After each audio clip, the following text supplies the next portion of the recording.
सिंधुदुर्ग जिल्ह्यात सध्या निवडणुकांचे वारे जोरदार वाहू लागलेत आणि सगळ्यांचं लक्ष लागले ते नेरूर जिल्हा परिषद मतदारसंघाकडे. नेरूर जिल्हा परिषद मतदारसंघाचे अपक्ष उमेदवार रुपेश पावसकर आपल्यासोबत आहेत. साहेब, काय सांगाल, एकंदरीत प्रचाराला सुरुवात झाली आहे, कसा प्रतिसाद मिळतो? प्रतिसाद चांगला आहे, कारण ही निवडणूक 2-3 वेळा पुढे गेलेली आहे.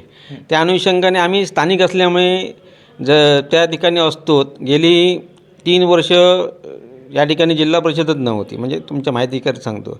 त्या ठिकाणी स्थानिक म्हणून आम्हीच काम करत होतो त्या जिल्हा परिषदमध्ये. कोणाची अडचण असेल, काय असेल, कोणाला डॉक्टरकडे न्यायचं असेल, कोणाचं बाकीची कुठच्या गोष्टी असतील, स्पर्धा असतील, नरकासूर स्पर्धा असेल, आपल्या बैलपोळा स्पर्धा असेल, अशा आणि नारळ लढवणे स्पर्धा असतील, नरकासूर स्पर्धा ही आपण ती घेतली. त्यानंतर आपण दुसरी एक स्पर्धा घेतली, म्हणजे याची दहीहंडीची स्पर्धा घेतली. सामाजिक क्षेत्र, शैक्षणिक क्षेत्र, लोकांना मदत करणे, म्हणजे वेळ त्यांच्या संकटात धावून जाणे, असे अनेक प्रकारचे उपक्रम आम्ही त्या मतदारसंघात राबवत असतो. आणि आमचा तो बालेकिल्ला आहे. नेरूर हा माझा गाव आहे आणि तो आमचा बालेकिल्ला आहे. त्या बालेकिल्ला म्हणजे असा आहे की तो गाव आहे आमचं ना.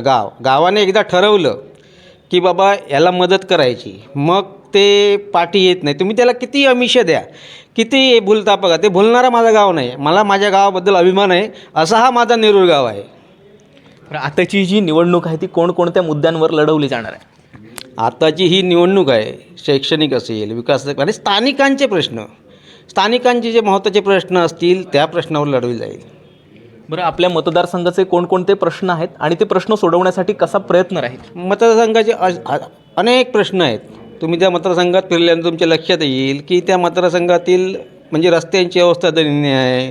तिथे एक सुंदर असा नदी किनारा आहे. म्हणजे आमचं शिंगारपूरपेक्षाही सुंदर आमचं ते आपलं कर्ली ते कवठीपर्यंत जी खाडी आहे ना, ती तिथे पर्यटनदृष्ट्या म्हणजे जर विकास केला, एखाद्याने ठरवलं हा गावाचा विकास करायचा, पर्यटन सक्षम करायचा, तेथील प्रत्येक नागरिक सक्षम होईल अशी आमचा तो किनारा आहे, नदी किनारा. कर्ली खाडी म्हणतात त्याला. बरं, मतदारसंघाच्या विकासाची नेमकी कशी ब्ल्यूप्रिंट डोक्यामध्ये आहे? हे पर्यटनदृष्ट्या त्या ठिकाणी ठेवलं आहे. पर्यटनावर जोर देणार. मोहरचा मुद्दा नदी किनारा असल्यामुळे पर्यटक तिथे येतील. ते सर्व प्रकार स्पोर्टचे म्हणजे वॉटर स्पोर्ट असेल किंवा हॉटेल व्यवसाय असतील, पर्यटक या जिल्ह्यात बऱ्याच प्रमाणात पर्यटक येतात. कारण मी स्वतः एक उद्योजक असल्यामुळे व्यावसायिक हॉटेल व्यवसाय असल्यामुळे मला माहिती आहे. ज्यावेळी पर्यटक येतात त्यांच्या राहण्याची व्यवस्था, त्याच्यासाठी न्याहारी व्यवस्था म्हणजे काय, जी सिंधुरत्नमधून घेतली, म्हणजे पर्यटकांना राहण्याची व्यवस्था करण्यासाठी. जर ज्याचं म्हणजे आता नदी किनारे कोणतं घर असेल, काय असेल, तर ते सौंदर्य असतं, ते पाहण्यासाठी लोक येतात. म्हणजे आता वालावल गाव हा तर पर्यटन एवढा सुंदर आहे. म्हणजे त्या ठिकाणी पूर्वी काळी म्हणजे खूप पूर्वी आमच्या लहानपणी पिक्चर शूटिंग व्हायची. आम्हाला माहिती, आमच्या माहितीप्रमाणे ते लक्ष्मीनारायण मंदिर आहे आमचं, कलेश्वर मंदिर आहे, श्रीदेव कलेश्वर मंदिर, सातेरी मंदिर आहे, उमरमायाचं रामेश्वर मंदिर आहे, आपल्या प्रसिद्ध असं माऊली मंदिर आहे या क्षेत्रामध्ये. सरमळची सुद्धा सातेरी आहे.